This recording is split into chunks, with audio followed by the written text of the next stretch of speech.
और आइए अब देखते हैं तालिबान से जुड़ी 80 बड़ी खबरें। अमेरिकी फोर्स की अफगानिस्तान से रवानगी के बाद तालिबान के सुप्रीम लीडर मुल्ला अब्दुल गनी बरादर काबुल पहुंच चुके हैं। मुल्ला बरादर इस वक्त अपने पॉलिटिकल ऑफिस में मौजूद हैं, जहां वो सरकार गठन पर चर्चा कर रहे हैं। मुल्ला बरादर की मौजूदगी में काबुल में जारी अहम बैठक में इस्लामिक अमीरात अफगानिस्तान के सरकार के ढांचे, राजनीतिक स्थिरता और अर्थव्यवस्था को लेकर चर्चा हो रही है। सूत्रों के मुताबिक इसी बैठक में सरकार का फॉर्मूला भी तय हो जाएगा। खबरों के मुताबिक तालिबान सरकार के फॉर्मूले को लेकर हेपतुल्ला अखुंजादा की अध्यक्षता में कांधार लीडरशिप काउंसिल की 3 दिवसीय बैठक हुई है और इस बैठक में मौजूदा राजनीतिक हालात के साथ साथ सुरक्षा समेत दूसरे मुद्दों पर व्यापक चर्चा हुई है। अमेरिका के जाने के बाद अफगानिस्तान पर कायम हुए तालिबान राज की खुशी में तालिबानी नेता अपने पूर्व सुप्रीम लीडर मुल्ला उमर को भी नहीं भूले। एक बड़े काफिले की शक्ल में तमाम तालिबानी नेता मुल्ला उमर के मकबरे पर भी पहुंचे।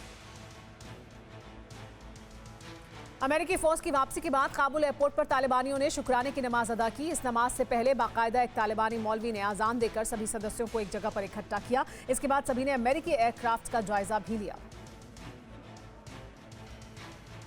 भारत सरकार और तालिबान के बीच पहली बार औपचारिक तौर पर बातचीत हुई है। कतर में भारतीय राजदूत दीपक मित्तल ने तालिबान के राजनीतिक कार्यालय के प्रमुख शेर मोहम्मद अब्बास स्रिनेगज़ई से बात की है।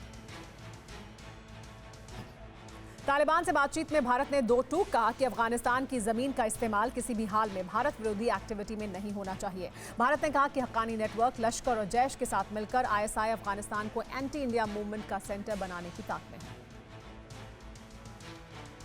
अफगानिस्तान में तालिबान सरकार के बनने के बाद बहुत जल्द अलकायदा एक स्टेटमेंट जारी करके अपना रुख दुनिया को बताएगा। तालिबान की हुकूमत आने से अलकायदा के आतंकियों को भी बड़ी राहत मिली है। काबुल एयरपोर्ट से अमेरिका के रवाना होने के बाद एयरपोर्ट के अंदर का वीडियो सामने आया है। वीडियो में साफ देखा जा सकता है कि हामिद करज़ई एयरपोर्ट पर पूरी तरह अस्त व्यस्त हो चुका है। सारी व्यवस्थाएं ध्वस्त हैं। पाकिस्तान और तुर्की का नापाक गठजोड़ फिर सामने आया है। पाकिस्तान सेनेट डिफेंस कमेटी के चेयरमैन मुशाहिद हुसैन सईद ने कहा है कि तालिबान बहुत जल्द काबुल एयरपोर्ट की सिक्योरिटी तुर्की को सौंप सकता है। इस डील के लिए पाकिस्तान ने पूरी जान लगा दी थी। अमेरिका के वापस लौटने से तालिबानी बेहद खुश हैं। तालिबान ने अफगानिस्तान को आज़ाद मुल्क घोषित करते हुए कहा था कि अमेरिकी पर यह जीत घुसपैठियों के लिए सबक है। अमेरिकी फौज की आखिरी फ्लाइट टेक ऑफ के बाद तालिबान ने काबुल एयरपोर्ट पर जबरदस्त जश्न मनाया। रात के अंधेरे में आज़ादी के उत्सव के रूप में जमकर फायरिंग की गई। उस वक्त तालिबानी खुशी से झूम रहे थे, लेकिन काबुल के बाशिंदे गोलियों की आवाज़ में खौफजदा हो गए। जैसे ही काबुल एयरपोर्ट के रनवे से आखिरी अमेरिकी फ्लाइट ने उड़ान भरी, वैसे ही काबुल एयरपोर्ट पर तालिबानियों ने कब्जा कर लिया। तालिबान की बदरी सेना ने एयरपोर्ट पर अमेरिकी हथियारों के साथ गश्त भी की। बंदूक के साए में तालिबानियों का इंटरव्यू लेने वाले न्यूज एंकर के लिए मुसीबत और बढ़ गई है। इंटरव्यू टेलीकास्ट होने के बाद तालिबान और भड़क गया। न्यूज एंकर को सबक सिखाने की धमकी दी और कहा कि इंटरव्यू में तालिबान का बुरा चेहरा सामने आया है। रूस के रक्षा मंत्री सर्गेई शोइगु ने सनसनीखेज दावा किया है। शोइगु ने कहा है कि अमेरिका ने 100 से अधिक javelin portable anti tank missile system Kabul में ही छोड़ दिए। रूस का मानना है कि अब यूक्रेन की सेना से ज्यादा ताकतवर तालिबान हो चुका है। जिस हथियार के तालिबान को मिलने से रूस को फिक्र है, उस javelin portable anti tank missile system का इस्तेमाल अमेरिका सीरिया और लीबिया की जंग में कर चुका है। ये ऑटोमेटिक इंफ्रारेड की तकनीक से लैस ऐसी मिसाइल है जो फायर एंड फॉरगेट के सिद्धांत पर काम करती है। पाकिस्तान के सूचना मंत्री फवाद चौधरी का एक हास्यास्पद बयान सामने आया है। फवाद चौधरी ने कहा है कि अगर अफगान संकट पर पाकिस्तान की सलाह नहीं मानी गई तो पूरी दुनिया को अराजकता और अव्यवस्था का सामना करना पड़ सकता है। फवाद चौधरी ने कहा है कि अफगानिस्तान के मसले को सुलझाने में रूस, चीन, अमेरिका और तुर्की के बाद पाकिस्तान का बड़ा रोल है, लेकिन अफगानी शरणार्थियों को पाकिस्तान में बसाने के सवाल पर कहा कि पाकिस्तान की अर्थव्यवस्था इतनी मजबूत नहीं है कि वो अफगानियों को शरण दे पाए। तालिबान के राज में एक और बड़ी तबाही की ओर अफगानिस्तान बढ़ रहा है। ये संकट है सूखे का। पठानलैंड में उत्तर और पश्चिम के इलाकों में 3 सालों में दूसरी बार सूखे का महासंकट मंडरा रहा है। गेहूं की 40% फसल नष्ट हो जाने के चलते ये संकट और बढ़ गया है। वर्ल्ड फूड प्रोग्राम के मुताबिक अफगानिस्तान में 20 लाख बच्चे कुपोषित हैं, लेकिन तालिबान की हुकूमत का सारा फोकस कुपोषण को हटाने की बजाय होर्डिंग से महिलाओं की तस्वीर हटाने और अपने नेताओं के पोस्टर लगाने पर है।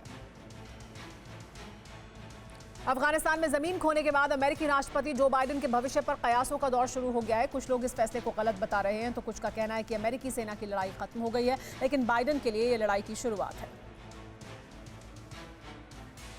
न्यूयॉर्क टाइम्स ने अफगान संकट पर बाइडेन सरकार पर निशाना साधते हुए कहा है कि अमेरिका की सबसे लंबी जंग का बिना जश्न अंत होना चौंकाने वाला है। उधर रॉयटर्स के सर्वे में भी ये सामने आया है कि सिर्फ 40% अमेरिकियों को अफगानिस्तान से सेना वापस बुलाने का फैसला ठीक लगा। ब्रिटेन के पूर्व chief of defence staff Lord David Richards ने भी जो बाइडेन को टारगेट करते हुए कहा है कि पिछले 6 महीनों में बाइडेन की लीडरशिप ने अफगानियों के साथ साथ ब्रिटेन को भी हताश किया है।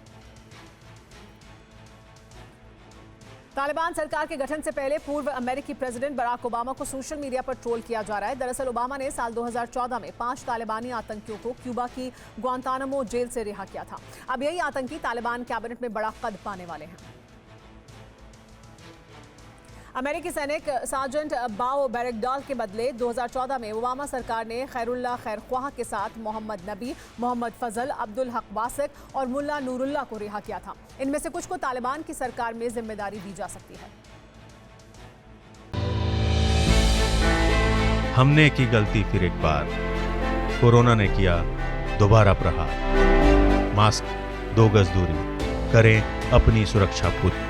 कोरोना टीका हम सबको लगाना है, मिलकर साथ समझदारी से कोरोना को हराना है।